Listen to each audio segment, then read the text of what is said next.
The Marvels is the latest project in the MCU, a sequel to Captain Marvel, a sequel to Miss Marvel. It would help if you've seen WandaVision, a little bit of Secret Invasion, and of course, literally everything else within the MCU. You know how it goes at this point. But wait, this might shock you. I kind of enjoyed this. And let me set the stage, because I was a big MCU fan all the way up until Endgame, and then I joined the trendy thing to do and pretty much disliked most of the things since then. Specifically, the past like 3 or 4 shows and movies I've really disliked. So maybe it's within that context, plus the negative reactions I've already seen from the Marvels, that going into it, I was very surprised on how much I did enjoy it. Now, this film is in no way perfect, but many of its faults are more faults of the overall structure at the MCU at this point, and there are not nearly as many faults specific to this story. It's directed by Nia DaCosta, but you know how the MCU works at this point. It's not the same as directing a project in literally any other franchise for any other studio. And just like other MCU films, you can actively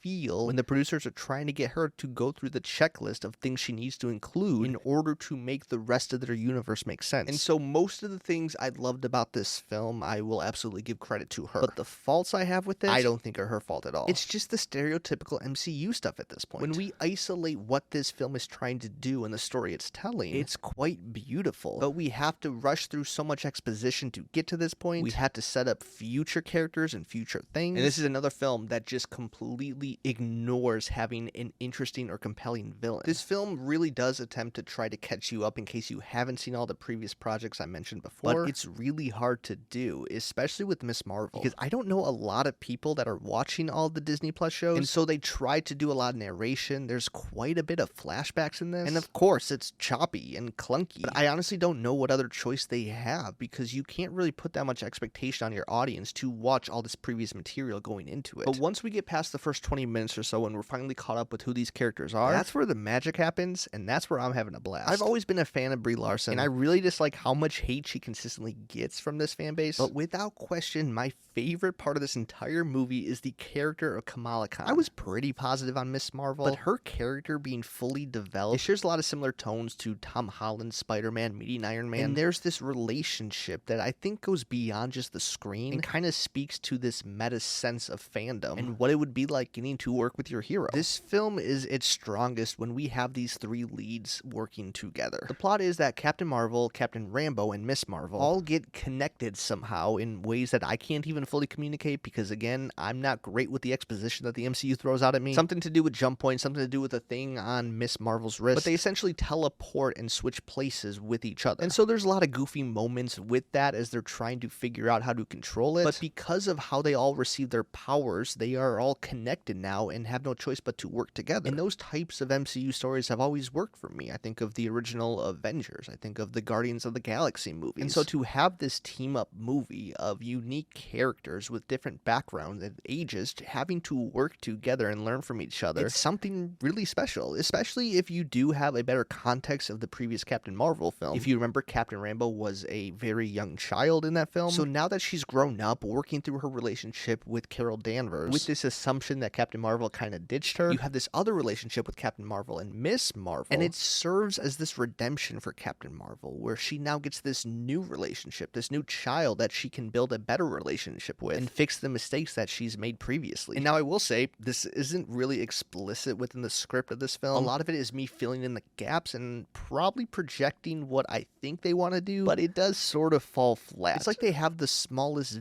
vision of character development that they could do, and they technically check off the boxes, but like I said, they gotta move on because we got a villain to fight. And the interesting thing is, I think this is a film that could have potentially worked without a main antagonist. The conflict is already there with these 3 women needing to work together, and so the fact that we have to consistently throw in this save the world plotline, it just gets really old, and I think this would have been the time to switch it up. Of course, there's issues with the CG and the color grading, and everything just kind of looks the same. The humor doesn't always land, except for Kamala Khan, because again, she is my favorite. But there were some interesting action set pieces and choreography, especially with the 3 of them teleporting back and forth between one another. It at least offered something unique and new that hasn't necessarily been done in this franchise. And I'm not going to spoil the ending or the end credit scenes, but there was one end credit scene that I was honestly shocked. It was probably the most surprised I've been in the past 5 or 6 years at this point with the MCU. So look, If you're not a fan of the MCU anymore, this movie won't do much for you. But I am a little stunned how much hate it's getting, because I don't think this is anywhere near the bottom of the barrel. I would say at worst this is mid-tier, but for me personally, I think this is one of the best films we've had since Endgame. But that's just my personal opinion.